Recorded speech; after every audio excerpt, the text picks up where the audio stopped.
পারবেন কি? কেউ চাকরিজীবী আছেন? আছেন কেউ সরকারি চাকরিজীবী? দাঁড়ান আপনি দিদি একটু। আপনি যেদিন রিটায়ার করবেন প্রভিডেন্ট ফান্ড গ্র্যাচুইটির টাকা নিয়ে কত টাকা নিয়ে আপনি আসবেন? এই দেখুন কিছুই নেই, বন্ধ করে দিয়েছে।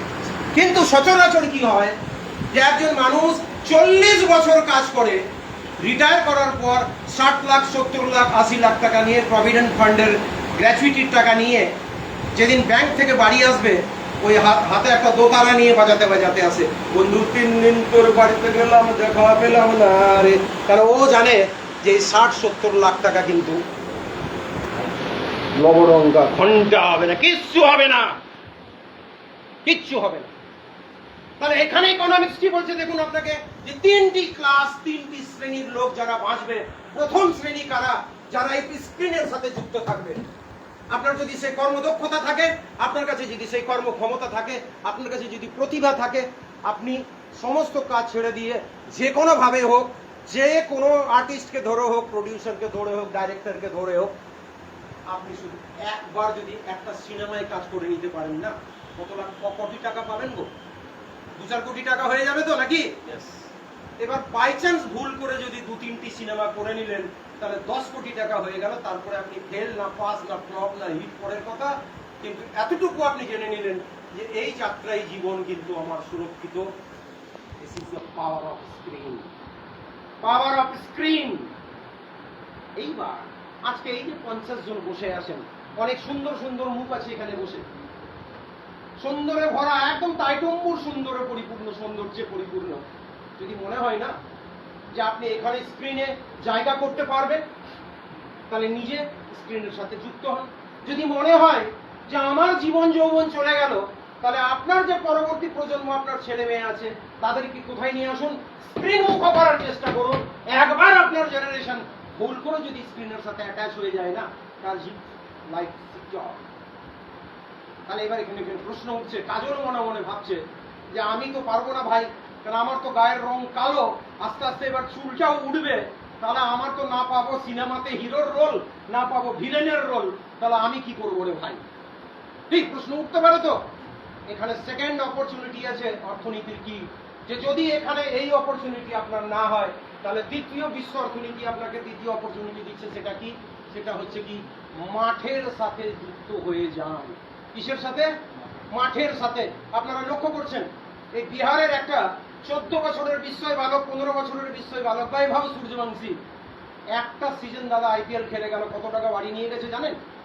13 থেকে 14 কোটি টাকা।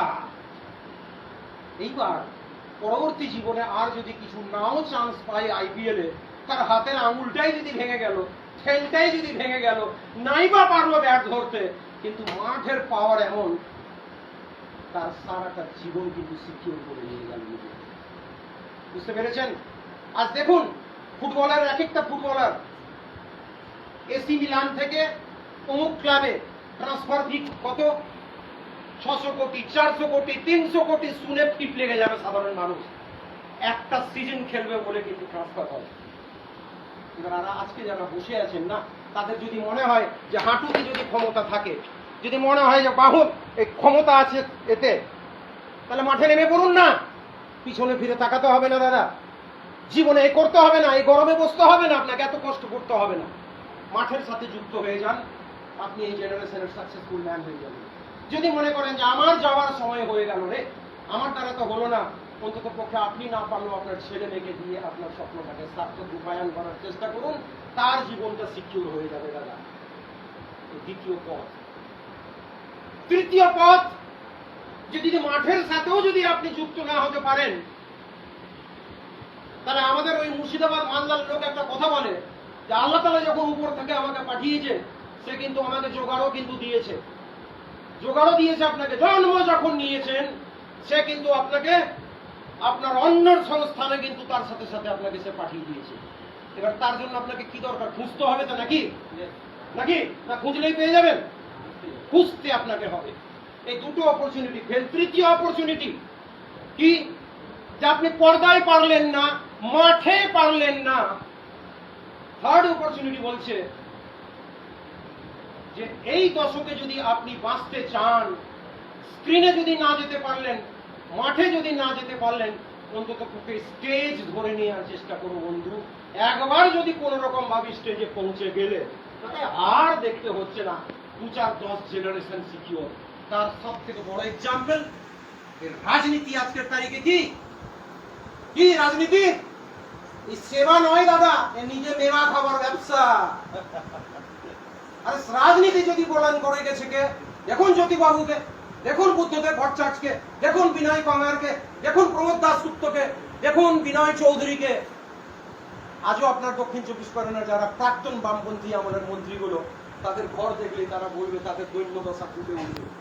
আর এখনকার জেনারেশনে 5 বছরের জন্য মন্ত্রিসভা তো বাদ দিন, মিউনিসিপ্যালিটি আর পঞ্চায়েতের সদস্য যদি হয়ে যেতে পারে না, আর দেখতে হচ্ছে না 4-5টা জেনারেশন সিকিউর। তার কারণ আজকের ডেটে যুব সমাজ একটা জিনিস বুঝে গেছে যে রাজনীতি আজকের তারিখে নেশা নয়, রাজনীতি আজকের তারিখে কি পেশা। তার ফলে একজন নেতা বহু কষ্ট করে যখন রাজনীতির চেয়ারটা ধরে, সে কখনোই কিন্তু চেয়ার ছাড়ার চেষ্টা করে না। আর ছাড়লেও উঠার আগে পাশের বাড়ির নিজের কাকাকে, মাসিকে, মেসমশাইকে, ছেলেকে, ভাইপোকে, বাবু এই চেয়ারটা কিন্তু